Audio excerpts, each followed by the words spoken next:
this afternoon to the inaugural De Chastelain public lecture. General De Chastelain, I'm delighted you're here and really thrilled that Trinity is hosting the lecture in your name. The patience and persistence you have brought to the peace process in Ireland will not be forgotten, and we, all of us, are deeply grateful to you for your service and leadership.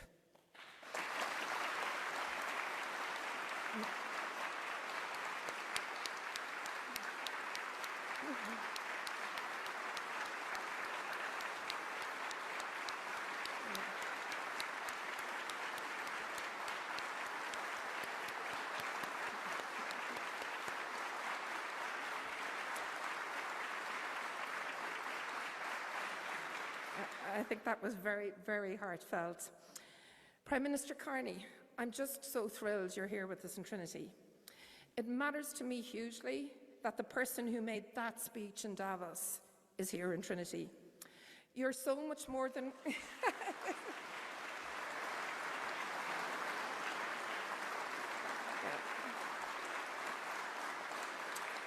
You are so much more than that one speech, but that one speech mattered so much.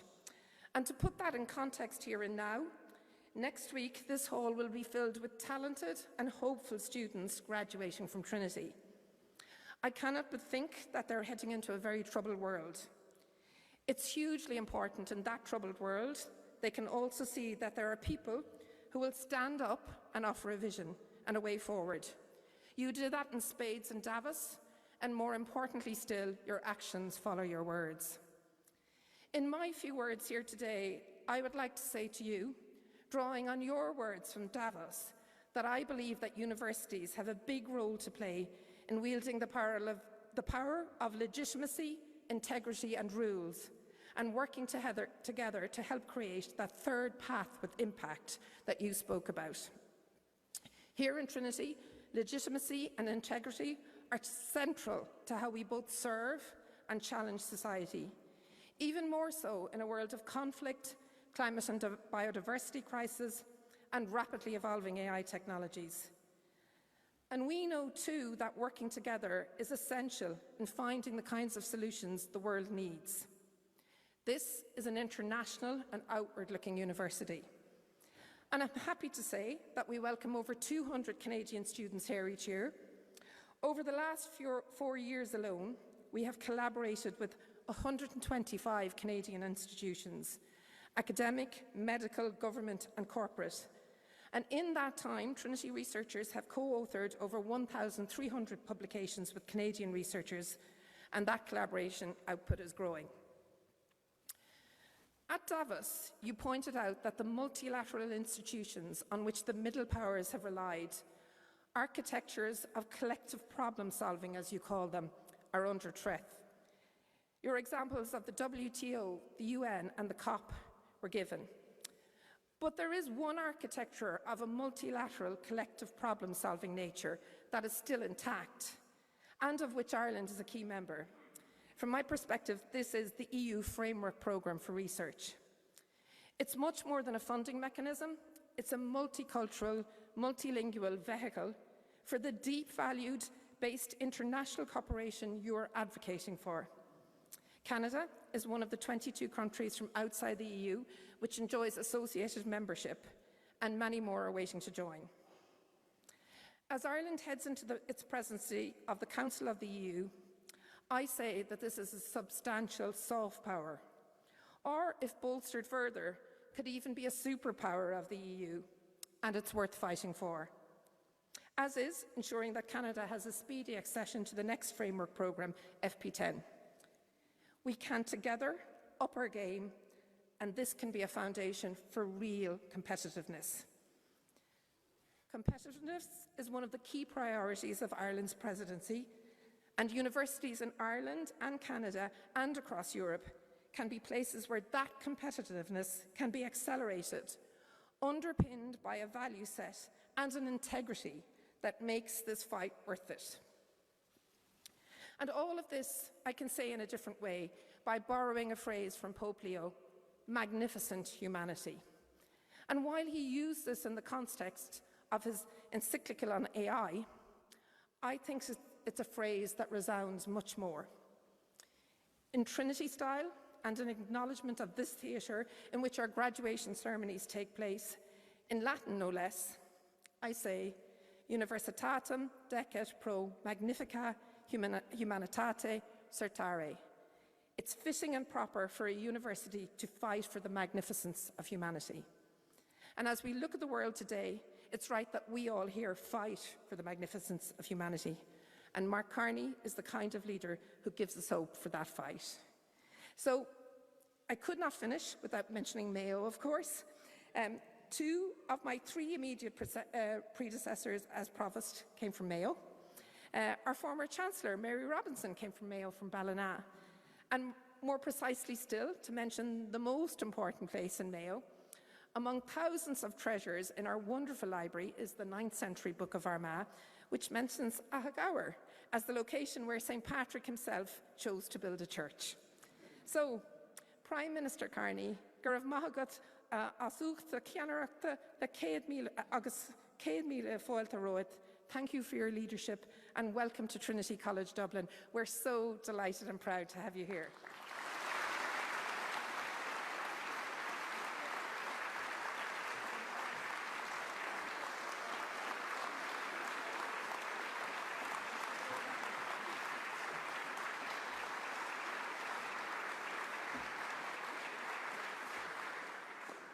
Thank you, Provost.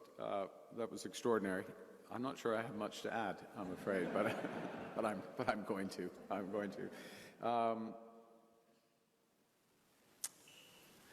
Taoiseach, dear Micheál, Deputy Prime Minister Simon, Provost Doyle, fellows, students, distinguished guests, it is my brother. It is a great privilege to join you all here at Trinity College for this inaugural lecture named after or in the honor of a truly remarkable individual. After a lifetime of service, General John de Chastelain's seminal work was to come, which was to help forge and implement the Good Friday Agreement. Now, peace is never guaranteed. It cannot simply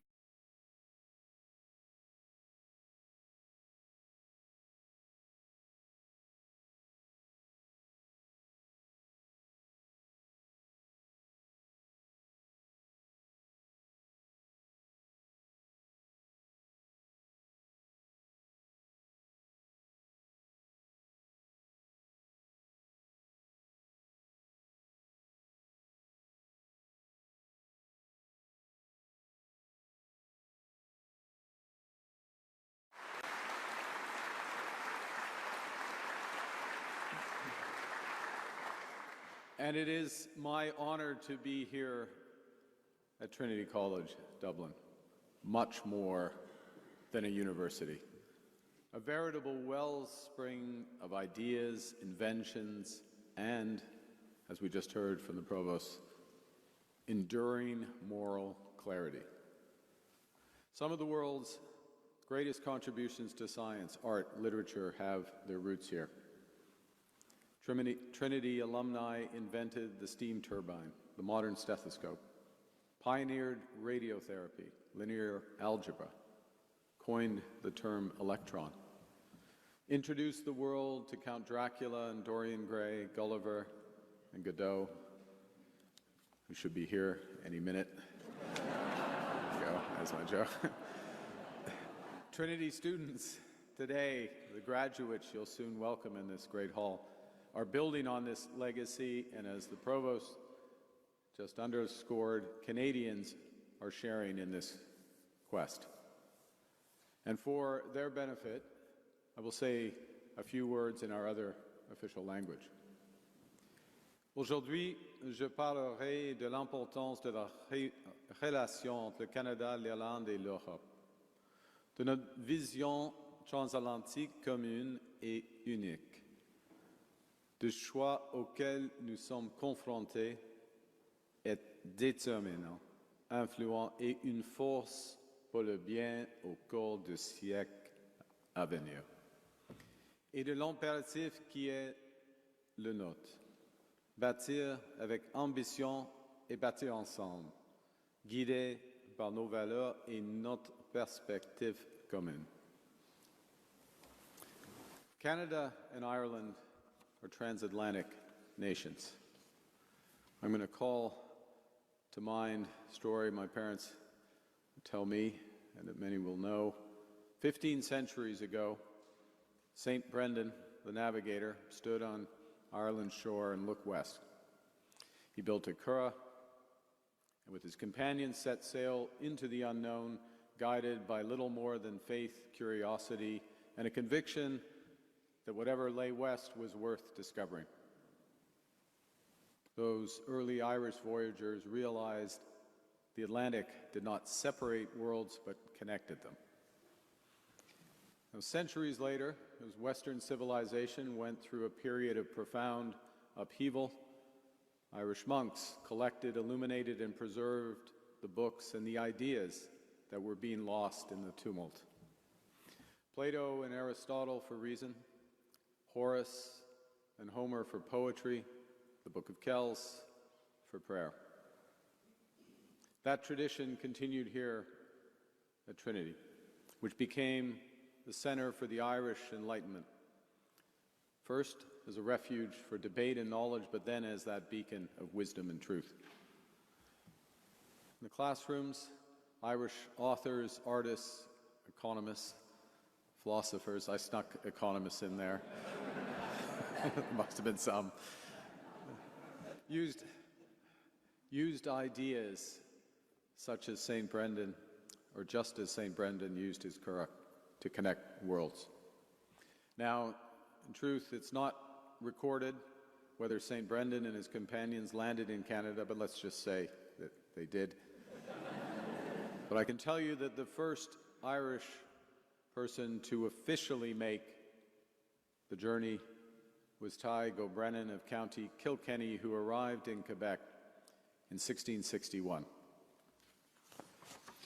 I will also note that his 11th grandson, Scott Gilmore, is here today. Come on. Yeah. Well, Brennan was followed by waves of migration as the Irish became one of Canada's largest communities. They didn't inherit or they didn't land on a country that had been completed.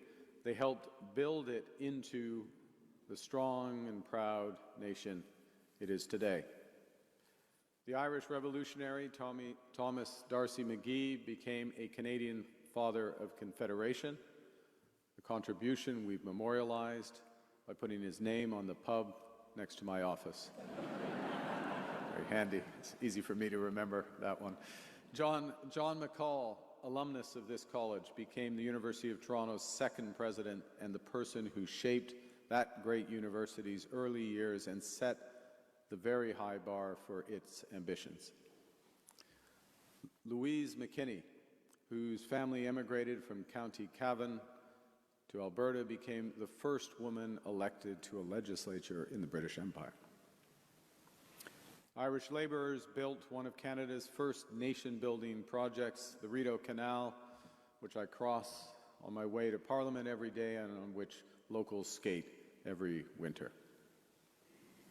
With each decade, each passing century, our relationship between our countries has become stronger. And today, our two nations have never been more connected by the Atlantic, by blood, by ideas, by commerce.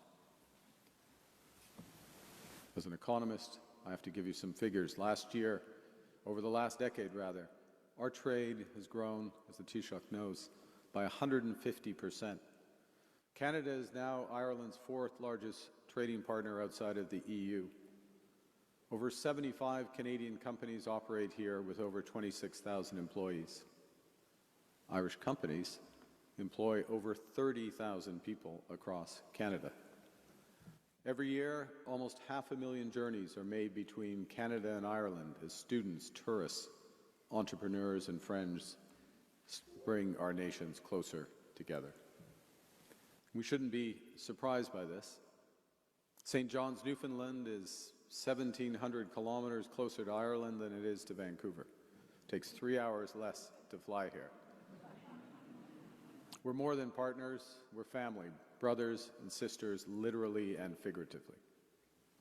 Our troops have served together on peacekeeping missions from Cyprus to East Timor. Our scientists have made discoveries together in quantum physics and geology, and more are promised, as we just heard. We share the fundamental values of sustainability, inclusivity, solidarity, and dignity for all. We're both proudly bilingual nations. And we care about our economies, but we're passionate about building strong economies as a means to just society. Just society where we take care of the vulnerable. Just society where you can love who you want to love. Just society where everyone can be their entire selves and all have a chance to thrive. So with this common history, with these shared values, we have developed a unique worldview, transatlantic worldview, if you will, rooted in a simple but profound conviction that we are stronger when we are connected, that our prosperity grows when it's shared, and that we are the stewards of our lands. Trinity alumnus Edmund Burke describes society as a partnership between those who are living, those who are dead, and those who are yet to be born. Long before globalization, Burke understood that societies thrive not in isolation, but through webs of connections, obligations, responsibilities, and trust, stretching across borders and across generations. And at times, that means adapting and improving institutions while we preserve what is still working. It also means building with speed, scale, and ambition while remaining anchored in our values. And for Canada and Ireland, it means harnessing our deep relationships as sources of strength. And this is an urgent task now, because the world is changing rapidly. Ireland and Canada are navigating a global rupture, not a quiet transition. The post-Cold War world of rules-based order is breaking down. Multilateral institutions have weakened. Economic integration, from which we have benefited, is being weaponized. The international trading system, which we've relied upon for decades, is under threat. And at the same time, new technologies from artificial intelligence to cyber and quantum are changing the nature of war, the structure of economies, and the possibilities of human advancement. Climate change is no longer a warning, it's here. Last month, as you know and you felt, Ireland experienced its hottest May on record. In Canada last year, forests larger than Ireland burned in the drought and heat. Global conflicts are expanding and evolving. They're more than kinetic, as horrible as that is. They're economic, they're social, they're technological. Canada, Ireland, and Europe are increasingly and more immediately vulnerable to once distant threats. And I suggest that amidst this change, amidst this disruption, Canada, Ireland, and Europe can be pivotal, powerful, and purposeful, a force for good. Pivotal because we are the most connected region in the world, to each other and to others. Canada has 16 free trade agreements with 51 countries, covering 1.5 billion people, 2/3 of global GDP, and we're on course to double that market access this year. The EU maintains preferential access to over 80 partner countries, making it the top trading partner for 80 nations globally. Together we are powerful, because we have the capacity to act together. Combined, the population is more than twice that of the United States. We have a larger cultural export industry and a more diverse one, I might add, a similarly sized GDP, comparable R&D spend. Our collective defense budget's twice that of China's. We're home to the majority of the world's top 100 universities and over half of the world's Nobel Prize winners. So together, we are one of the largest economic, cultural, technological, financial blocs in the world. But to what purpose? Well, we are and can be a force for good because we safeguard the values of human rights, of dignity and pluralism that our people hold dear.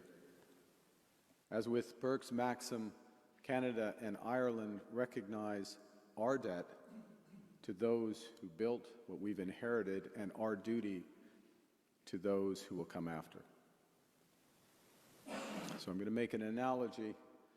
Just as Irish monks centuries ago preserved, copied, and taught classical knowledge amid the Dark Ages, we must preserve and defend our values, our traditions, our interests during this rupture. For this to happen, we need to act. We need to build again as we did before. Back in the 19th century, 1866, engineers laid the first telegraph cable along the floor of the Atlantic from Valentia Island off the coast of Kerry to Heart's Content in Newfoundland. It was considered wildly ambitious, it was hugely expensive at the time, and all previous attempts had failed, but it pushed the boundaries of what was possible. It was a cable that made the modern world possible, a world where messages and ideas that once took weeks to travel by ship then could travel within minutes. We're now in a position where the 6 million printed volumes in Trinity College Library, the accumulated knowledge of centuries, in the time it takes me to finish this sentence, the entire contents of this library will have passed back and forth across the ocean more than 40 times. This is what becomes possible when we choose to build together with ambition. Now, to make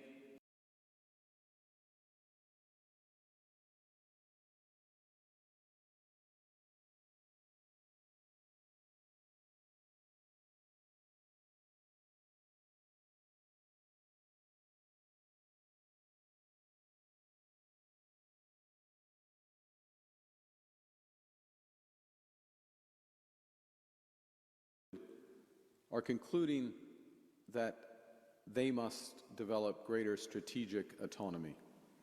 And the impulse for that is understandable. Because when the rules no longer protect you, you must protect yourself. And a country that cannot feed itself, fuel itself, or defend itself has few options. But in the 21st century, the economic security and prosperity of our countries extends far beyond food, conventional energy, and security, as important and as fundamental as these are. Today, sovereignty requires reliable access to semiconductors, to space-based communications. It requires unhindered access to artificial intelligence, the latest models for protection as well as knowledge creation, critical minerals, payment systems, clean energy technologies, vaccines. Now, because over decades, governments and businesses prioritized efficiency over resilience, we all have developed supply chains and trading relationships that create dependencies that can turn economic integration from an advantage, which is what it was, into subordination. And so Canada's strategic imperative is to build sovereign capabilities and resiliencies in these key areas. That starts at home. We're fast-tracking $1 trillion of investment in energy, AI, critical minerals, new trade corridors. We're investing to double our clean electricity grid. We're investing in quantum. We're building our food security. But we recognize a second principle. that building true sovereignty cannot be achieved in isolation. It requires diversification, it requires partnership. And so we are focused on building a dense web of connections, said another way, ad hoc coalitions that work issue by issue with partners that share enough common ground to act together. And that's why Canada was the first non-European country to join the EU's Safe Defence Procurement Program. It's why we've signed 20 new economic and security agreements over 5 continents in the past year. It's why we're championing efforts to build a bridge between the Trans-Pacific Partnership and the European Union, something that would create a trading bloc of 1.5 billion people, a rules-based trading bloc of 1.5 billion people. These coalitions are also there to help solve global problems with a rules-based order that's under threat, the so-called variable geometry. In other words, building coalitions that focus on specific issues, from AI with India and Australia to our critical minerals alliance with the G7 to nuclear energy with South Africa. These are examples of what Canada is doing. The point is that in a world of great power rivalry, middle powers have a choice, which is to compete for favor of the great powers or to combine to create a third path with impact. The nations that invest in their own capabilities and partner with like-minded allies will multiply their strength. They become a more effective bloc to deter aggression, to protect their supply chains, and to realize their core economic interests, and because of the economic interests, their social values. My third point is that Canada and Ireland are exceptionally well placed to seize this moment. We can build across technology, biotech, agri-food, can leverage our strengths, our trust, and our ambition because we share the values and the common history that bind our communities and our businesses together. And because we also know that it's not just what we build, but it's how we build it. We must build inclusively, sustainably, and in solidarity. Together, we can build a more resilient, more prosperous, and sustainable world for our children. A world where a web of connections better prepares us for future shocks. A world that's truly multipolar, where we play a moderating role. And above all, a more humane world that is just, honest, and compassionate. So allow me to close this first de Chastelain lecture by a few humble reflections on the manner of the General's great achievement. John de Chastelain imagined better possibilities that others did not see. He was ambitious, and he understood the power of connection, of responsibility, and of trust. And for us, gathered here to honor his legacy, this is our charge. We must imagine better possibilities. We must recognize the importance of our shared worldview, of our connections. Weave those connections, the obligations, the responsibility, the trust across borders and generations. And if we do this, we can build together and with ambition. And we can arrive at that future worthy of those who are living, those who are dead, and those who are yet to be born. Thank you very much. Merci beaucoup, and I look forward to it.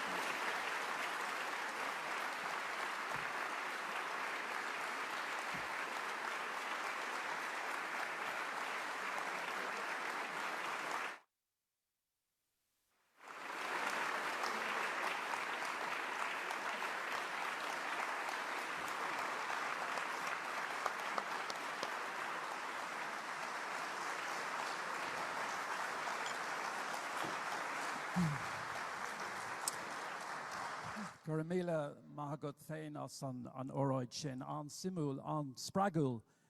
Thank you for that.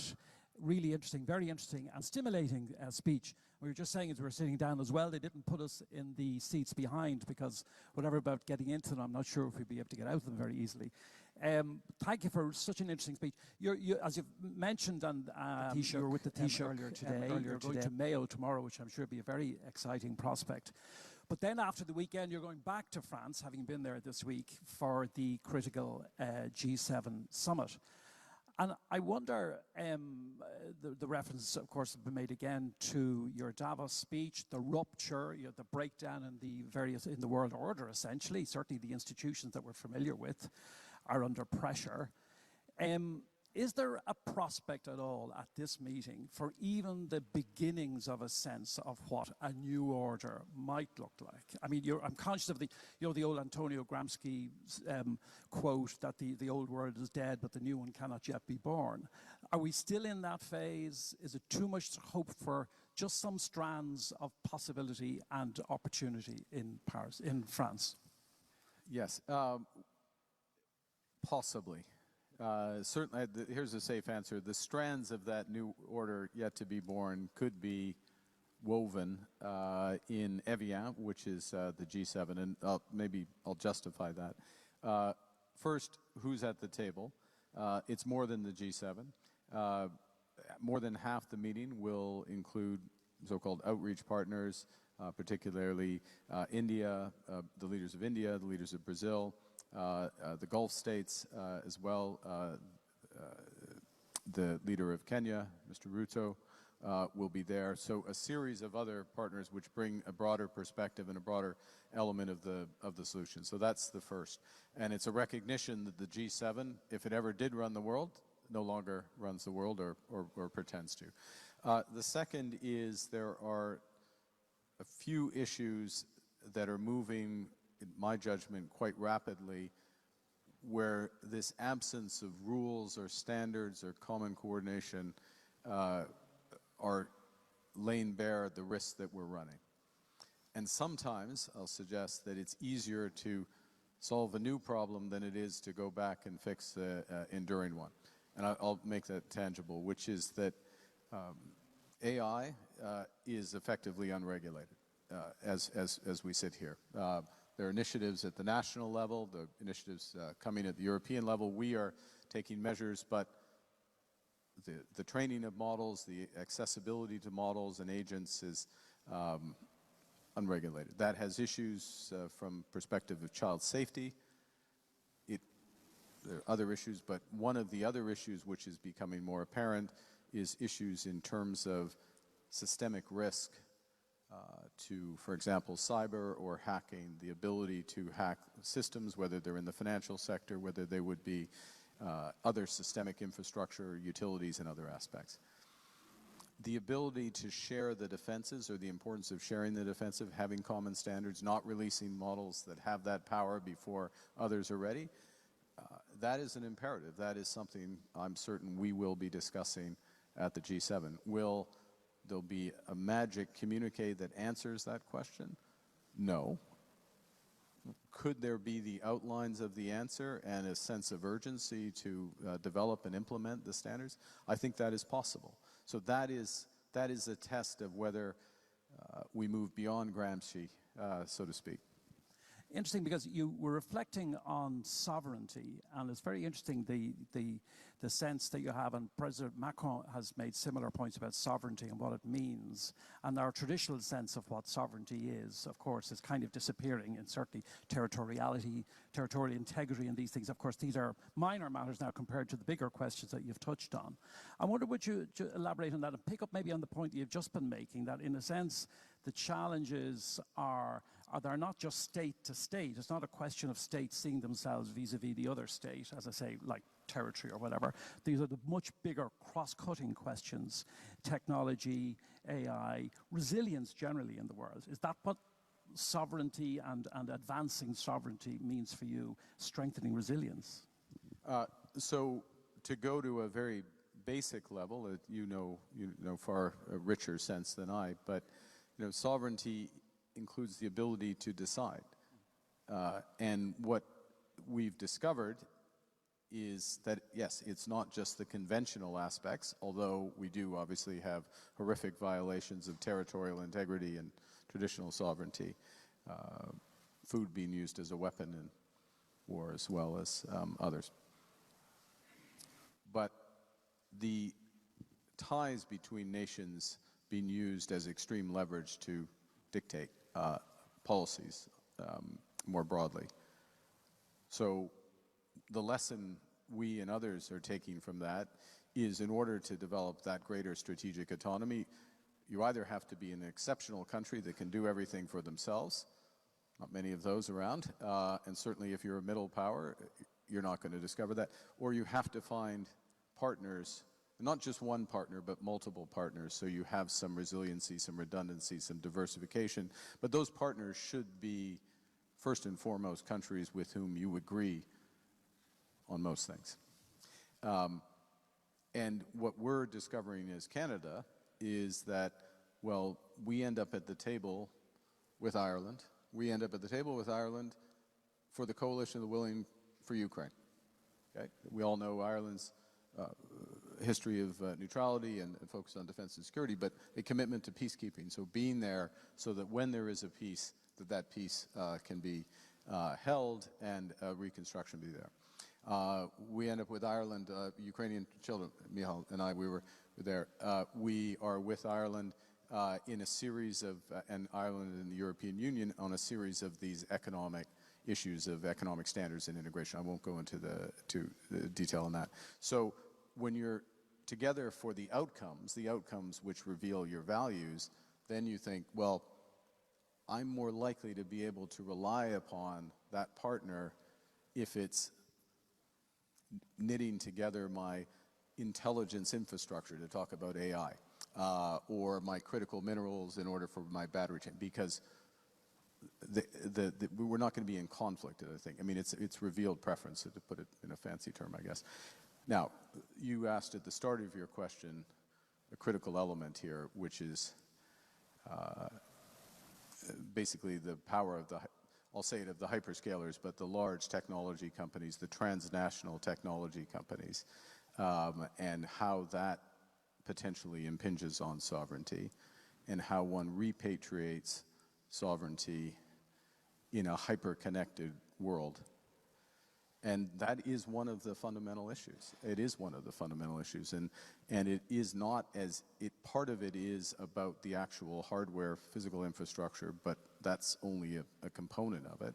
And it goes to the ability, which is exceptionally difficult, to develop some of the core technologies yourself with like-minded partners. In other words, and the line is, not to be caught between the hegemons and the hyperscalers, and accepting a degree of being 80 to 90% at the frontier, but with sovereignty. And that, in some cases explicitly, many cases implicitly, is what nations are working through right now in real time. And isn't there an added dimension to the challenge, which is as between state actors and private actors, in a sense? So we've seen SpaceX just yesterday, the unbelievable expanses that are there, and opportunities and possibilities. Can citizens across the world, can they have confidence in their leaders to, as it were, to be able themselves to understand the extraordinary changes that are happening, often progressed by private actors, requiring then presumably to be regulated by states and by public actors? But do governments, I don't personalize this to you, but you can answer yourself if you would, do governments and do prime ministers and leaders actually understand sufficiently the nature of the expansion that's happening so as to be able to get hold of it? Well, okay, there's multiple levels of that. Obviously, in terms of the technologies, no. I'll simplify it. What do governments understand? Governments understand power and all the different levers of power. Governments understand influence. Ideally, they're rooted in the values of their citizenry, and they understand have a reasonable sense of where policy has leverage or government action has leverage. Sometimes the scale of that leverage is either too little or much too strong relative to expectations, and you find that through, particularly with emerging technologies, you find that through trial and error, and ideally another country has done the trial first or had the error first, and you can have the successful trial. So and then, the other element that's incumbent on a government is to be able to pull in the perspective. These are not black box companies. We take the domain of artificial intelligence. There is deep, deep knowledge in artificial intelligence. Some of the founders, for example, of artificial intelligence, true founders, are basically researchers, public servant, somewhere on that spectrum, NGO type, resident in Canada. I think of Joshua Bengio as an example, Geoffrey Hinton as another example. There are a number of people who have perspectives on the technology and the implications of the technology that, and I'm not saying that everybody is compromised in the private sector in the technology by any stretch, but they're objective in their perspectives, and you need to draw on those at the same time you're drawing on the private act. Yeah, I suppose it's just, we're all preoccupied by this question, and certainly we in the Institute of International European Affairs, which is where I work here in Dublin, really trying to wrestle with this sort of what is the right configuration between regulation, state intervention, let the private sector get on with innovating and developing, or is there some new configuration, some new relationship between public and private where the world can actually get to grips with this? But I mean, there are some of the issues I think we'll look at, and I'm sure you'll be looking at and all considering all the time. Can I just ask you a question about climate? Because you made reference to it, and you have frequently made reference to it. And in fact, going right back, I remember in 2015, when you were Governor of the Bank of England, you made that speech about the tragedy of the horizons. There were 2 or 3 tragedies, but one of them was the tragedy of the horizons. And this sense that, the generational challenge that's there, that you said in your speech earlier, climate change is here, we can see it. But an awful lot of the discourse is people kind of thinking it's really in the future, and it makes it harder for leaders, frankly, to actually get action, because people, and your quote from Edmund Burke is very telling, the sense that the world is made, that society, I've forgotten the exact words, but those who are alive today, those who were there in the past, and those yet to come. And isn't that a very useful way of thinking about the climate discourse, as you did in that speech back in, and also I think I saw you making a similar point in Dubai, at the COP in Dubai, about if you pull back, you're leaving the burden to the future generation. So this is what we're doing. If we don't act today, someone else will have to act. So it's the people, in Burke's quote, it's the people yet to be born. So you framed the problem brilliantly.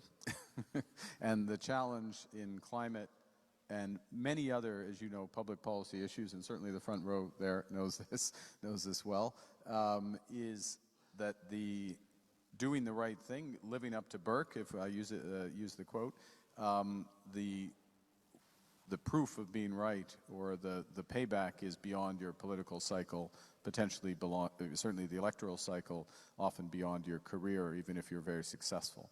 And that's the challenge. So how do you mitigate that, or how do you address it? And there's no perfect answer, but a few ways to do it. One is that, and part of the point that I had been making, which has worked to a degree, but not fully, I'll be clear, was that this relationship between what society values and what is valued in the market, and that to the extent to which there is a genuine desire for climate change to be addressed in one way, shape, or form, if you have better information in the market and some sense of where regulation and other things are going to go, that will be pulled forward, that it will pull forward the adjustment. Some of that happens, but it's not happening to the same degree, in part because of breakdown. So the first thing. And I think part of the breakdown, or not breakdown's a bit strong, but the lessening of climate action, is because of the affordability crisis that families are facing for a variety of other reasons. And it means that we have to adapt our instruments in order to do it. And one of the things that we're doing is to focus in on where can we have major climate returns by reducing emissions that actually help our businesses become competitive and do so in a way that doesn't hit the pocketbook of Canadian families.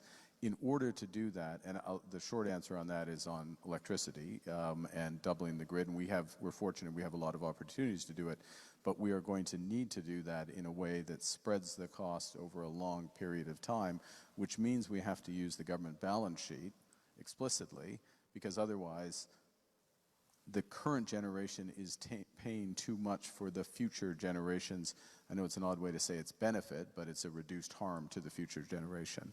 There's a lot more behind that sentence, but that's part of the solution that's there. Just say one other thing that we have done, and I think to the credit of Canadian voters, is we have maintained our international climate assistance and finance commitments in Canada. Well, others have reduced them because there is still this sense of, well, we can do a certain amount in Canada, the bigger returns are going to be outside. Okay, I finish perhaps just because I know this is a tight schedule, and I'm quite certain the trip to Mayo is going to be a very exciting one and perhaps very moving one for you, although I know you've been in Ireland before, but not as Prime Minister. This morning, I texted an old friend of mine that I went to college with here in Trinity, and he's been living in Canada all his life. So I just thought, hell, I'll just text him and ask him what he thinks, Mark Carney. So I did. Don't worry. I've left out the... Did I mention the tight schedule? So he sent me quite a long text, but one of the things he said was, quote, he is the archetypical old-school Canadian, almost a poster boy for that modest but tough, capable dude, super pragmatic and very, very smart. Reputed to have a short fuse occasionally, but a master of restraint too. So that's an Irish guy living in Canada for 40 years, observing you and getting a pretty good sense of what you're like. And I'm wondering, as you go to Mayo tomorrow, and this is a hard question, it's hard for any of us to answer, like where do we get the qualities or where do we get the strengths and weaknesses? Do you think you've carried any of your, well, shall I say, strengths or weaknesses with you from your Irish roots? Or what kinds of things do you see in Ireland or you're conscious of in Ireland that you're kind of, you feel a strange sort of familiarity with? Wow. There better be something good. Better be something good. Look, what do I associate? I didn't see that coming. So this is a free association answer. One. So there's certainly an element of hard work and the importance of education and hard work. Two Irish traits, core Irish traits. Whether you're from Cork, Kilkenny, Mayo, County Cavan, that's there. So certainly those. Secondly, and I'm not the best expression of this, but a lyrical quality, if I can put it that way, which is, across music and literature and poetry, and a sense of that is like the richness of life that's there, and it transcends across social circumstance or generation that is there.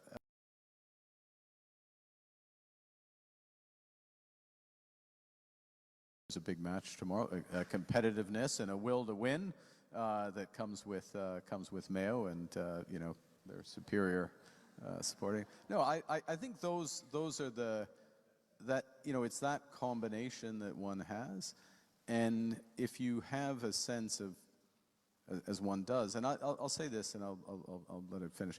I mean, my brother's here, and I think it's fair that our parents grew up certainly my father grew up in an Irish household in Canada. Both parents came over from Ireland, lots of friends in Ireland, and that was very strong. And so those characteristics kind of shone through them, and there was enough left that I picked up those characteristics. I'm trying to remember everything that says restraint, dude, and typical Canadians. That sounds like a good place to I wrap won't it up remind you here, of the Alex. short fuse, but he said a model of restraint as well when required. So, Restraint when so required. no, listen, thank you very much, Prime Minister Mark Carney. Thank you very much for your time.